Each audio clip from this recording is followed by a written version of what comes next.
Why is this boy's mom crying? And why will you suffer this exact same fate now unless you do something?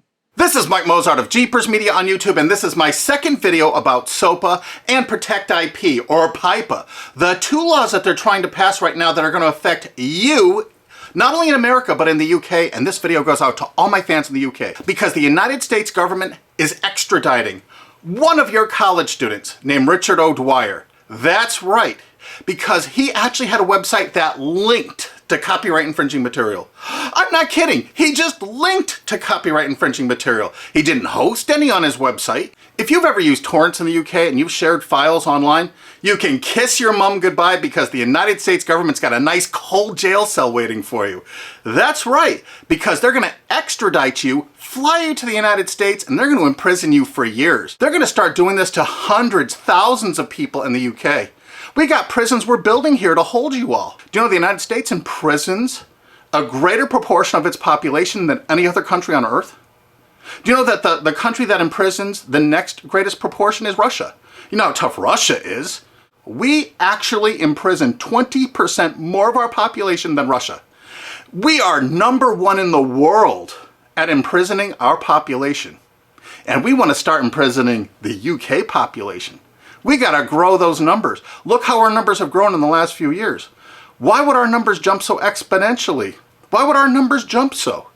Does that look like we're becoming a police state? And billionaire Alki David has offered to pay the legal expenses of Richard O'Dwyer once he lands in the United States for the best legal representation money can buy. Mike, in the case of Richard, I will support all legal costs that will bring his case to the forefront, to highlight the hypocrisy of big media companies such as CBS, who have almost single-handedly created the phenomenon of copyright infringement through illegal file sharing.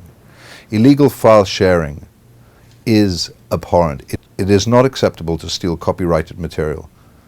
In the case of Richard, I don't know whether he's guilty or not. But the fact that he's being brought to America on extradition for copyright infringement, supported by large media companies who are almost solely responsible for the creation of this phenomena of copyright infringement through illegal file sharing, is disgusting. It is hypocritical and unacceptable. I support Richard in his fight against the big media hypocrisy. Thanks. We're going to make certain that his expenses are paid for the finest legal representation the United States can offer on principle. And what is that principle? This case is going to bring out the fact that the copyright infringement online was caused by the CNET division of CBS. It was caused by NBC. It was caused by ABC distributing the software through ESPN and Go.com. And it was caused only by the big media companies themselves. All right, that's the only place you could get that software. Why did they all distribute that software? Why were they virtually the exclusive distributors of that software? And why did they promote it for copyright infringement? Okay, CBS television fostered it, encouraged it, and distributed all that file sharing software through a site they own called CNET. CNET has an office in the UK. That's right, one of the largest overseas offices is in the UK. Well, they committed a lot of online piracy. Take a look at these examples here. What? CNET and CBS substantially promoted Pirate Bay? And look at this. Last.fm, a UK company owned by CBS Television in the United States. Why did they make a deal with Pirate Bay to distribute their widgets? CBS was very enthusiastic with their deal about Pirate Bay. And CBS made this deal with Pirate Bay immediately after purchasing Last.fm. Immediately, they didn't even wait. Pirate Bay isn't even legal in the United States, and they threw their full support behind it. This is one of the widgets. They're endorsing Pirate Bay. And oddly enough, CNET division of CBS actually considered Last.fm to be spyware. Were they using these widgets to actually spy on Pirate Bay to take them down? It seems possible, since it was widely reported about that time period that CBS was turning over user data to the RIAA from Last.fm. Or maybe it was just because CBS was actually distributing and promoting one of their new shows called Pirate Master in 2008. This is reported by Torrent Freak. And they actually had links right to torrents to download the show. And this is on CBS's own website. Of course, this is one of CNET CBS's proud offerings, the Pirate Bay Search Download. This allowed you to actually cruise all the popular sites without actually going there, so you could download tons of pirated media illegally. They even say that in this download. Of course, it's downloaded right from CNET's own servers. Even though CNET was offering this in 2010, they've taken it down because we squealed. But look how it came up in Google searches. Why did it come up pirated books downloads if you search pirated books? Why did it come up pirated movies downloads if you search that? Their search engine optimization featured the words pirated and pirating. Of course, the CBS CNET staff couldn't write enough glowing articles and reviews about how much they loved Pirate Bay, how much terrific material was there, all for the taking. Notice the editor's 4-star review and the coveted, we recommend this add-on to all users. Look at this, they had LimeWire. Of course, Sumner Redstone had every reason to distribute as much LimeWire as possible, seeing he was profiting from the distribution of LimeWire by selling Viacom's Comedy Central material through LimeWire. Kazaa? 326 million downloads. Morpheus? Over 125 million downloads with the help of all their co-branded partners, Microsoft, AOL Time Warner, BitTorrent? It goes on and on and on. CNET CBS wanted you to download pirated media so badly, they offered downloads specifically to cover your digital tracks, reviewed by their editors, and distributed through all their co-branded partners. Look at the freaking date this was added to CBS CNET. And ZapShares was perfect to use if you were using LimeWire to download Lady Gaga songs, like the editors showed you in this screen capture. And do you know who heads up that company? Sumner Redstone, one of America's richest men. And you know what you're going to do? If it's okay for the United States government to extradite that poor kid to the United States to stand trial here for something that wasn't illegal there, Sumner Redstone distributed file sharing software to your country. He distributed it with charts and graphs, including known copyrighted artists that are still on their site CNET to this day.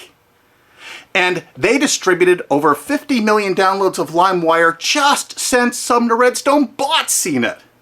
So what you're going to do is, you're going to demand that your government in the UK extradite Sumner Redstone to the UK to stand trial for copyright infringement.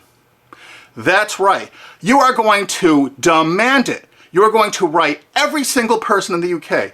Because why should an American multi-billionaire be above the law?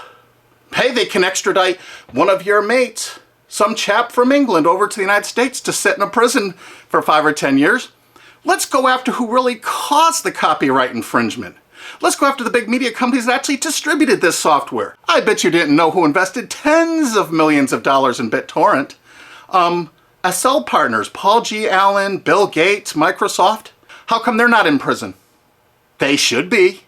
Why, Sumner Redstone's company Viacom, in their sworn statement of undisputed facts from Viacom versus YouTube, stated as fact notorious pirate sites like Napster, Kazaa, and BitTorrent.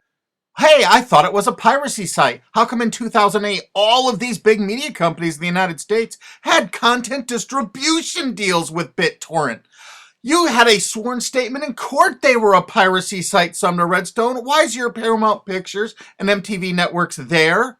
Why are you bringing people to court over downloading from BitTorrent when you used it yourself? While Sumner Redstone's Viacom was swearing in court that BitTorrent was a piracy site, their own CNET wrote this wonderful review of it. Pros: BitTorrent downloads can be delivered to you using any BitTorrent client app. Partial to uTorrent? No problem. Now you can mix your legal and pirated downloads into one client. Of course, every entertainment company distributed that software.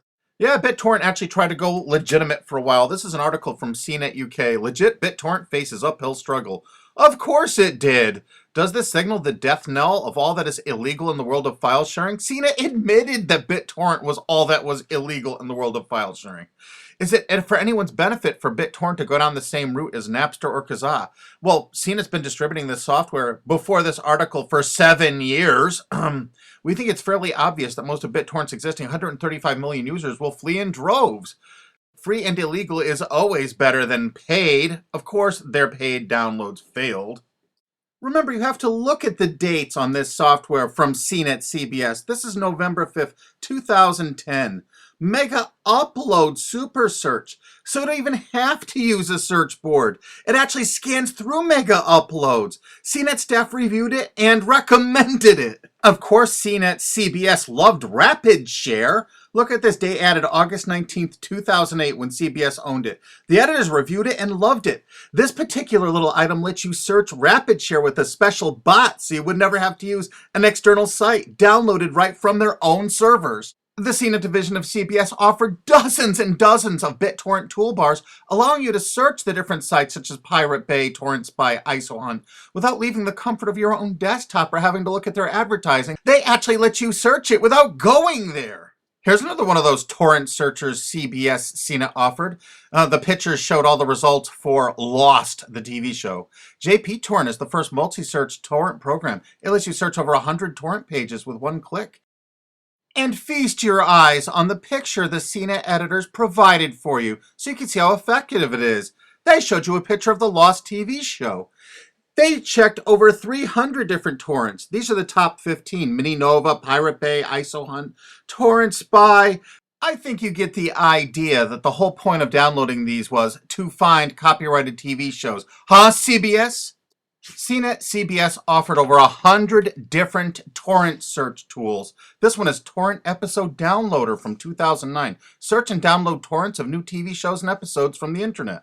Again, there's well over 100 different one of these anonymous torrent downloaders that CBS CNET offered. They were distributed co-branded through all of their partner sites. This material is egregious compared to what that TV Shack kid did. The only statement the president of CBS made in regards to all this material is that it's all perfectly legal. I guess it's legal if you're a multi-billion-dollar media company and not a UK student.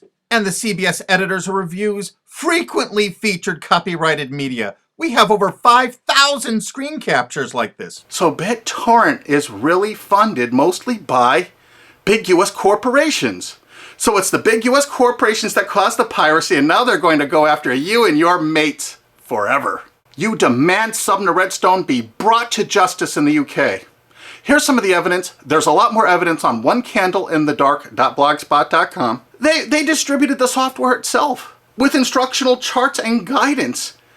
We're using copyright infringing materials to show you how easy it is to do, to encourage you to do it. And now they're going to arrest you for actually doing it. Isn't it great? That's the American way. And you're not going to sit by for that. Heck no. You know how easy it is to tell your legislators that you want Sumner Redstone brought to the UK? Extradite him. He needs to be extradited to the UK. He needs to pay for his crimes. Since he bought out CNET, they distributed over 50 million downloads of LimeWire. They distributed BitTorrent. They distributed Kazaa even after federal judges in the USA shut it down. They want to keep file sharing going so they can write these laws so they can control the world and control you in the UK. You think they're getting off scot-free? Hell no. You extradite Sumner Redstone to your country and you try him for copyright infringement. And there's people that are going to say, hey, this kid Richard O'Dwyer from the UK made like thousands of quid from this little deal he had. Thousands of dollars. But you know what? Sumner Redstone and CBS and CNET made hundreds of millions of dollars. Hundreds of millions. How come they're not being extradited to the UK? They need to be. But the UK has one decision they need to make it right now. Are they representing their own people? Or are they representing the big corporations of America? If they're representing the corporations of America, fine. You've lost. But you know what? If they have any integrity at all, they will extradite Sumner Redstone and make him stand trial and put him in prison for years. Don't let some billionaire go free for all this egregious copyright infringement when your mate from college is going to spend 5 to 10 years in prison in America for something that isn't even illegal in the UK. That's just sick. I mean, really sick. And you share this video with every single friend you have. You send it on Twitter, you put it on Facebook, you download this, you re-upload this video all over the internet. You make certain the world sees this video.